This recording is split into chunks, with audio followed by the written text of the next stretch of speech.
وانت عايز تعرف ليه النادي الاهلي بيمر بأسوأ فتراته خصوصا واخيرا وليس اخرا هزيمته امام شباب بلوزداد امبارح 1-0 في اخر الدقايق، فلازم تكمل الفيديو ده للاخر وتصلي على الحبيب محمد صلى الله عليه وسلم.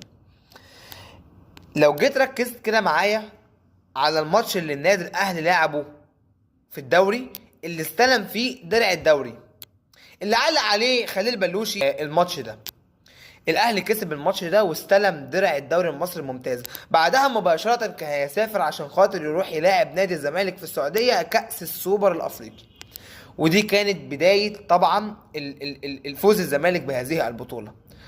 طبعا الناس كلها توقعت ان الاهلي بيمر باحسن مواسمه، هيشارك في بطوله جديده اسمها بطوله الانتر كونتيننتال، الاهلي هيروح يلعب كاس عالم، الاهلي حاله ولا افضل ولا اروع. النادي الاهلي توج ببطوله الدوري المصري الممتاز، الاهلي محدش يقدر عليه غير ربنا سبحانه وتعالى.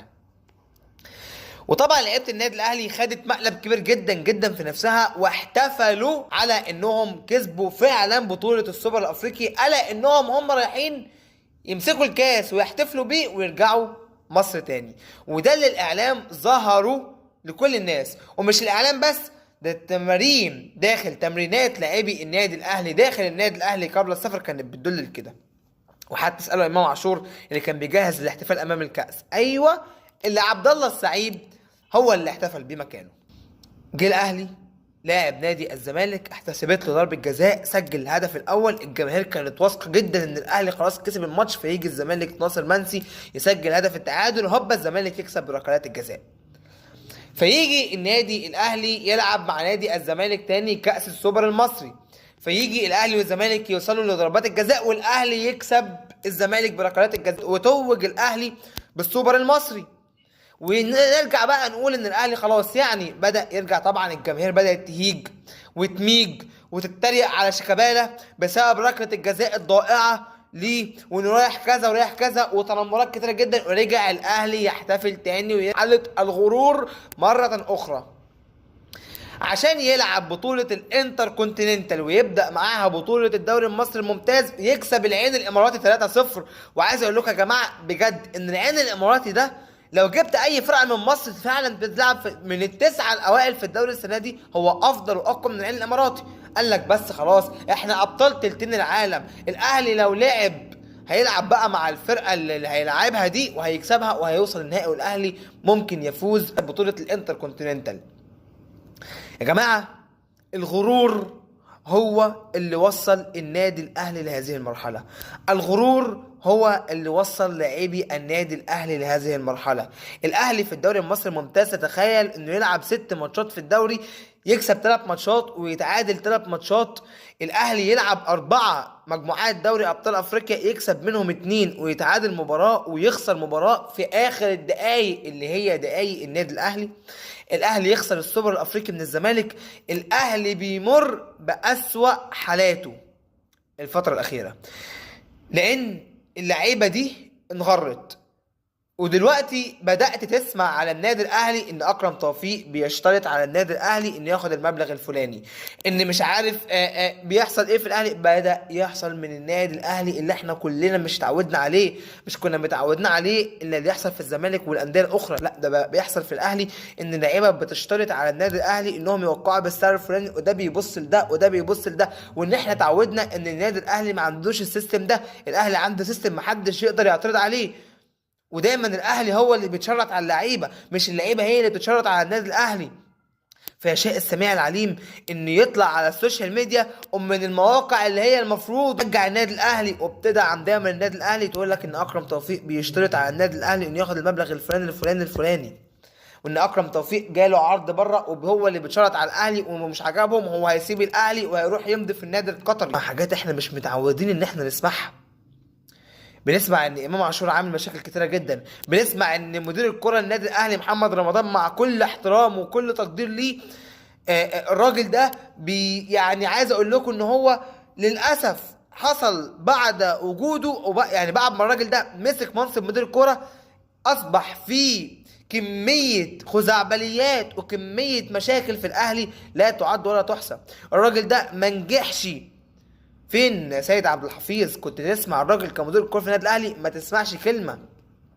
تسمع عن مشاكل داخل غرف اوضه اللبس، تسمع عن مشاكل مع امام عاشور، تسمع عن مشاكل مع كهربا، تسمع عن مشاكل مع ده، تسمع عن ضرب بين عمر كمال عبد الواحد وبين امام عاشور او كهربا، وبدا يحصل حاجات احنا ما كناش متعودين ان احنا نتفرج عليها ونسمعها عن النادي الاهلي.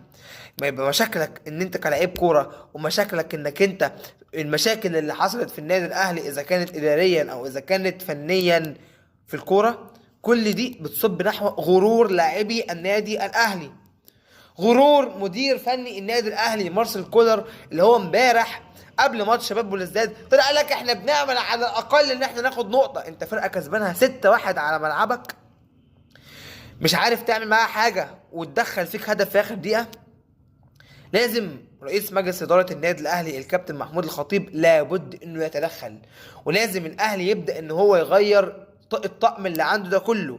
لو هو محتاج على الدوري المصري ويفوز بالبطولة، ويحتاج إنه يستمر في منافسته على بطولة دوري أبطال أفريقيا، لأن بالحال ده الأهلي لا هيعرف ياخد دوري ولا هيعرف يطلع مجموعات دوري أبطال أفريقيا، لأن دلوقتي المجموعات أصلا اتعقدت كلها على بعضها. كان معكم كابتن مصر مصطفى هشام، السلام عليكم. نادي الفتح السعودي عايز يفسخ تعاقده مع جوزيه جوميز المدير الفني الاسبق لنادي الزمالك، وفي اقاويل كتير جدا بتقول ان يا باشا الموضوع باين ده كوبري كبير جدا للاهلي عشان جوزيه جوميز يرجع يدرب النادي الاهلي بعد النتائج الاسوأ في تاريخ مدير فني النادي الاهلي مارسيل كولر. وفي اقاويل اخرى بتقول ان جوزيه جوميز هيرجع نادي الزمالك تاني، وهيمشوا كريستيان جروس وهيرجعوا جوزيه جوميز مرة أخرى يدرب نادي الزمالك. أنا شعار أنا عرفت منه أنا كمشجع زملكاوي من كتر ما هم بيعيدوا يزيدوا فيه في قناة نادي الزمالك وعلى أغاني نادي الزمالك وعلى بوابة نادي الزمالك يافطة نادي الزمالك نادي الوطنية والكرامة، لسه ما اتشالتش لغاية النهاردة. أعتقد لو الموضوع ده حصل وتم مش هيبقى عندنا بشلن مليم ساغ كرامة، الكرامة هتنعدم تماما. هتقول لي انت ليه بتقول الكلام ده دلوقتي؟ هقول لحضرتك يا فندم لان عادي الزمالك ممكن يعمل حاجه زي كده، انا صدقها عادي، لان لما باتشيكو طفش من الزمالك 2015 بالليل والناس نايمين وغفلنا كلنا، رجع الزمالك تاني بعدها ب4 سنين. لما باتريس كارترون مدير فني نادي الزمالك طفش من الزمالك او مشي من الزمالك وفسخ عقده مع الزمالك وراح برضه على السعوديه، رجع بعدها الزمالك تاني. فاحنا عادي جدا كرامتنا ممنوعه يا مؤمن. ده النادي الاهلي عصام الحضري بعد افريقيا 2006 طفش من النادي الاهلي، صحي من النوم مش موجود، قعد عصام الحضري من بعدها بسنه لحد 2023 لحد قبل ما يعتزل بشهور، الاهلي منع دخوله بوابه النادي الاهلي. وده عصام الحضري كان بيتمحك في الاهلي ايام ما الاهلي كان بيحرسه مين؟ محمد عادل عبد المنعم وشريف اكرام. جدا هتزعل من الكلام اللي بقوله ده وقول ان انت بتطبل للاهلي وبتجامل الاهلي، ولكن دي حقائق. يبقى انت ما عندكش بشلن كرامه. ده انا لو هقعد من غير مدرب، ده انا لو رحت جبت ابراهيم صلاح او حازم امام او خليت شيكابالا يبطل كره ويمسك يدرب نادي الزمالك، او جبت رضا عبد العال يدرب الزمالك، ولا رجع جوزيه جوميز ابدا ولو هديله $3000 في الشهر. ده انا بقى لو بطبق فعلا بطبق كلمة نادي الزمالك نادي الوطنية والكرامة. هو بالنسبة للإخوة القائمين على صفحة يلا كورة مكسوفين يكتبوا ان الاهلي خسر الماتش في المجموعة بتاعته يعني ولا ايه؟ يعني ولا انتوا خلاص يعني عودتوا على ان انتوا دايما تكتبوا ان الاهلي بيكسب ما بيخسرش، وبقاله 27 مباراة في بطولة دوري ابطال افريقيا اذا كان في المجموعات او اذا كان في الادوار الاقصائية ما كتبتوش فيها ان الاهلي 0 هزيمة، فاستمرتوا الصفر ده علق معاكم يعني ولا ايه؟ انا مش فاهم. باين قوي عليكم الحياديه بتاعتكم، باين عليكم قوي ان انتوا محايدين لدرجه حيادتكم ان انتوا ما كتبتوش ان الاهلي خسر من شباب بلوزداد، مع ان سبحان الله انتوا نزلتوا ترتيب المجموعه مباشره بعد هزيمه الاهلي من شباب بلوزداد، يعني كانت طازه لسه كانت جايه جديده لانج 1-0 في الدقيقه 91.